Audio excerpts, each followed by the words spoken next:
मेरा रिश्तेदार मतलब कैसे? पति है मेरे। पति? चिराग, ये जो कह रही हो वो सही है? तुम इसके पति हो?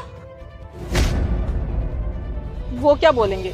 तुम्हें लगता है कि अपनी पत्नी और अपनी गर्लफ्रेंड को साथ में देके उनकी बोलती खुलेगी? मैं बताती हूँ ना, पत्नी हूँ मैं उनकी। 4 साल हो गए हमारी शादी को। बिलीव नहीं होगा तुम्हें, कुछ फोटोज दिखाती हूँ। और वैसे भी मुझे कोई शौक नहीं है ऐसे बीच रास्ते पे किसी को डिस्टर्ब करने का और इतना बड़ा झूठ बोलने का। तुम्हें पता नहीं होगा ना कि ये शादीशुदा है।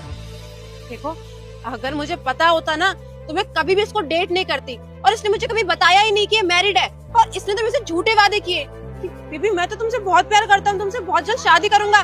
पर मुझे क्या पता था ये एक नंबर का धोखेबाज इंसान निकलेगा। इसके खिलाफ तो मैं पुलिस में कंप्लेंट करूंगी, तब इसकी अकल ठिकाने आएगी। पुलिस में कंप्लेन तो इसकी करनी पड़ेगी, लेकिन तुम अकेले नहीं करोगी, मैं भी करूंगी, क्योंकि इसने धोखा मुझे भी दिया है। तुमसे जो वादे किए मुझे नहीं पता, लेकिन मेरे साथ तो इसने 7 फेरे लिए थे। मुझे माफ कर दो बेबी, मुझसे बहुत प्यार करता हूँ। आइंदा कभी ऐसा नहीं होगा, मुझसे बहुत बड़ी भूल हो गई। चिराग, माफी मांगने का ना कोई फायदा नहीं है और ना ही कुछ एक्सप्लेन करने का, क्योंकि मैंने अपनी आंखों से सब कुछ देख लिया है। तुम मुझे चीट कर सकते हो तो तुम किसी को भी चीट कर सकते हो। और वैसे भी जब तुम एक बार मेरे नहीं हुए तो दोबारा यकीन करके क्या ही करना। वो सुना है ना, कुत्ते की पूंछ कभी भी सीधी नहीं होती। वही हाल है तुम मर्दों का। इसका तो मुझे नहीं पता, लेकिन मैं तुम्हारे साथ 1 मिनट और नहीं रहूंगी। तुम्हें डाइवोर्स दूंगी और तुम्हारे ऊपर इतने केस ठोकूंगी कि आइंदा किसी लड़की को धोखा देने से पहले 1000 बार सोचोगे। जेल के इतने चक्कर लगाओगे ना कि तुम्हारे पास इतना टाइम ही नहीं होगा कि तुम कुछ और सोच पाओ। मैं जा रही हूँ, डाइवोर्स के पेपर भिजवा दूंगी। बेबी सुनो तो सही।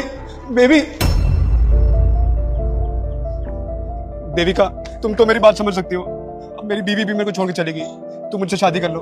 तुम ना इसी लायक हो। अरे जो अपनी बीवी का नहीं हुआ वो मेरा क्या होगा? और तुम पे मैं कैसे भरोसा कर लूं? तुमने मेरे लिए अपनी बीवी को छोड़ दिया। तुम जैसे आदमियों का क्या भरोसा, किसी और के लिए मेरे को छोड़ दोगे तुम?